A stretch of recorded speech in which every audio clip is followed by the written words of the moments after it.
Doing this whole travel the world thing without Jenny feels really lonely. I've spent almost the entirety of the last 7.5 months with the most important person in my life right there by my side.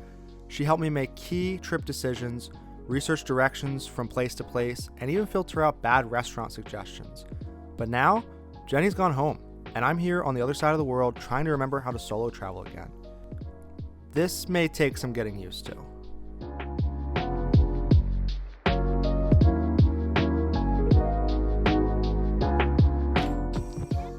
The start of this new chapter traveling without Jenny would place me in Bali, perhaps Indonesia's most famous of its over 17,500 individual islands.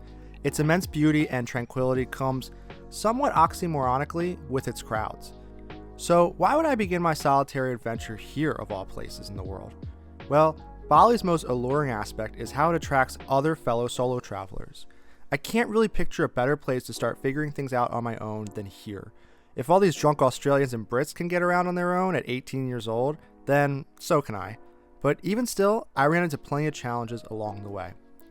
From the moment I got off the plane, I ran into difficulties. For starters, my phone rebelled against me in response to Indonesia's intense rainy season humidity. It's an older Samsung model, meaning it was bound to have an issue sooner or later. But pretty much immediately from when I arrived, I began getting messages that my phone's charging port was compromised and could not allow electrical flow due to excessive moisture. Without a working cell phone, I'd be a sitting duck a lot of the time. So getting this problem solved was a necessary headache that would require multiple days of attempts, with the issue seeming to come and go at its convenience. Nevertheless, I was able to jimmy a toothpick through the port enough times that I could mitigate whatever this moisture issue was. Speaking of moisture, any outdoor plants I had here would have to be thrown out the window. Whenever I tried to stray too far from my hostel, it would start pouring rain. I don't know if I've ever experienced rain like this before either. I'm talking about downpours that show up out of nowhere. At a certain point, I would just spend the wet days inside working on video editing the whole time. Although this was not always easy, as my hostel doesn't really have much of an inside, as you can see here. Finding food I would like on my own was a challenge as well, but at least I feel I met that test. I ate some incredible Indonesian food, as well as yummy Chinese dumplings and the occasional slice of pizza. Still, it wasn't the same without Jenny across the table to enjoy the meal with. Another thing I started doing, though, was taking motorbikes around instead of Uber cars. Now that it's just me, bikes proved to be the much more economical option. Soon enough, it would be the transportation preference for me to circumvent the infamous Bali traffic. So as my time staying in Bali's Ubud region progressed, I started to get the hang of doing things on my own. I made friends like Holly, who kept me company throughout my time stuck at the hostel waiting out rainstorms. I also learned how to get by even without my phone, since as long as I knew the address of where I was going, I could get where I needed to go.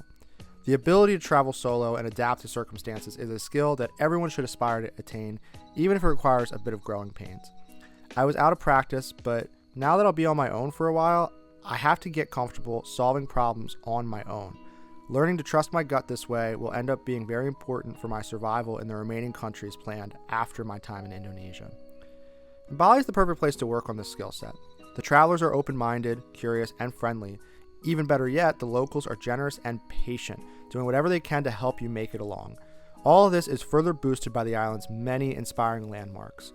Strolling through colorful temples, swimming behind waterfalls, and just trekking through peaceful rice paddy fields all make you feel a sense of inner tranquility. Bali is a place where I could look inward in this newfound episode of solitude. I just wish Jenny was there to experience all this with me.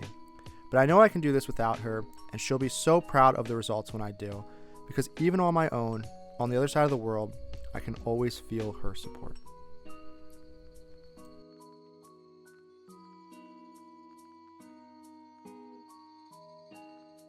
Oh yeah, also, sorry, I forgot to mention this in the video script, but I got attacked by a monkey in Bali. Like, that actually happened. Like, I was in the monkey forest, which is full of monkeys, which is really cool. And one of them jumped on my back and tried to steal my bag, and we kind of duked it out a little bit, and I got my bag back and he ran away. But yeah, that is an actual thing. Don't mess with the monkeys in Bali. They are maniacs, and you shouldn't do what I do in that story, but I did get my stuff back. So screw you, monkey.